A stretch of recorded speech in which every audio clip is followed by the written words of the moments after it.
اپنی بیوی سے مشورہ کیا کہ ایک رئیس آدمی کے ہاں غلامی کی جائے۔ اس کی بیوی نے اجازت دے دی۔ اس کی بیوی نے ابھی پہلا بیٹا ہی نہیں پیدا کیا تھا کہ اپنی بیوی کو بھری جوانی میں چھوڑ کر غلامی میں چلا گیا تاکہ آنے والے بچے کا بہتر مستقبل بن جائے۔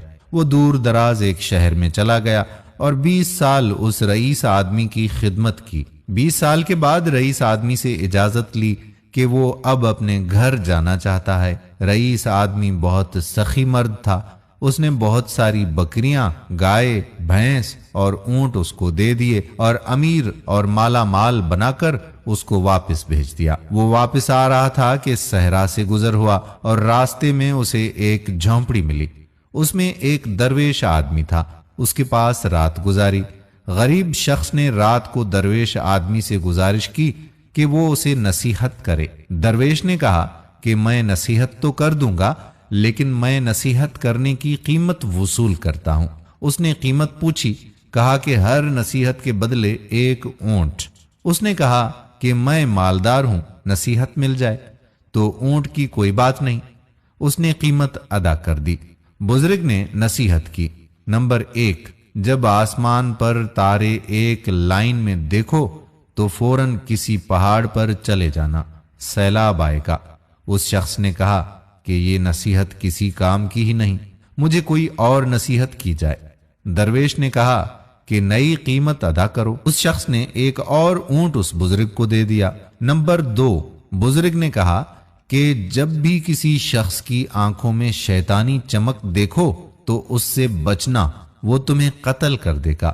اس شخص نے کہا کہ یہ نصیحت کسی کام کی نہیں، مجھے کوئی اور نصیحت کی جائے۔ درویش نے کہا کہ نئی قیمت ادا کرنی ہوگی۔ اس شخص نے ایک اور اونٹ دے دیا اور درویش نے تیسری نصیحت کر دی۔ بزرگ نے پھر نصیحت کی کہ رات کو پچھتا کر سو جانا، لیکن کبھی بھی کسی انسان کو قتل نہ کرنا۔ اس شخص نے سوچا کہ 3 اونٹ ضائع ہو گئے اور چپ کر کے سو گیا۔ صبح وہ چل دیا۔ سفر لمبا ہونے اور کئی دن کا سفر ہونے کی وجہ سے وہ 3 نصیحتیں بھول گیا کہ وہ ایک رات ایک گاؤں میں پہنچا۔ رات کو جب وہ سونے لگا تو آسمان پر دیکھتا ہے کہ تمام ستارے ایک لائن میں آ گئے ہیں۔ اس کو درویش کی نصیحت یاد آ جاتی ہے۔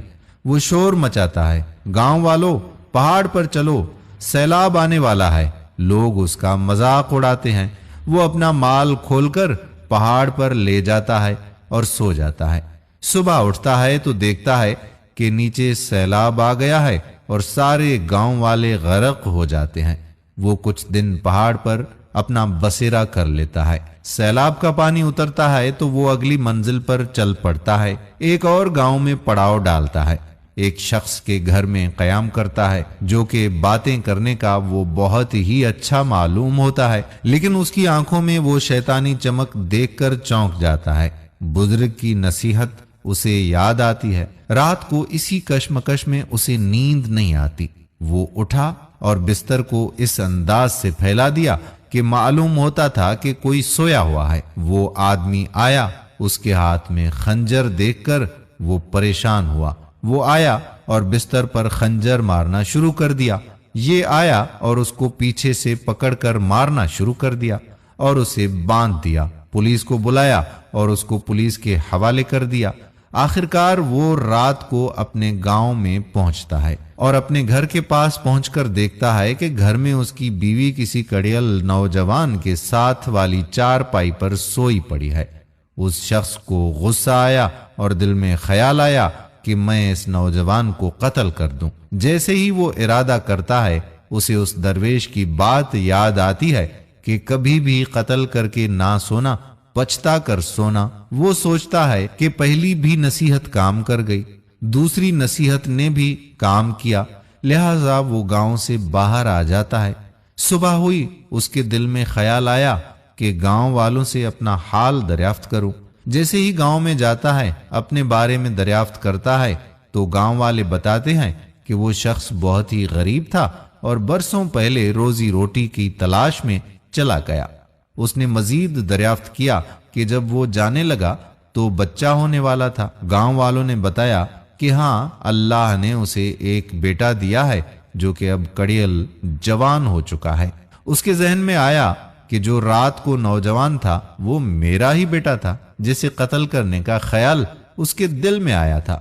وہ گھر گیا اور اپنے بیوی اور بیٹے سے ملا اور اللہ کا شکر ادا کیا۔ دوستو، سچ ہی کہتے ہیں کہ اگر کوئی بھی بڑا آپ کو نصیحت کرے تو اس کو پلے سے باندھ لینا چاہیے۔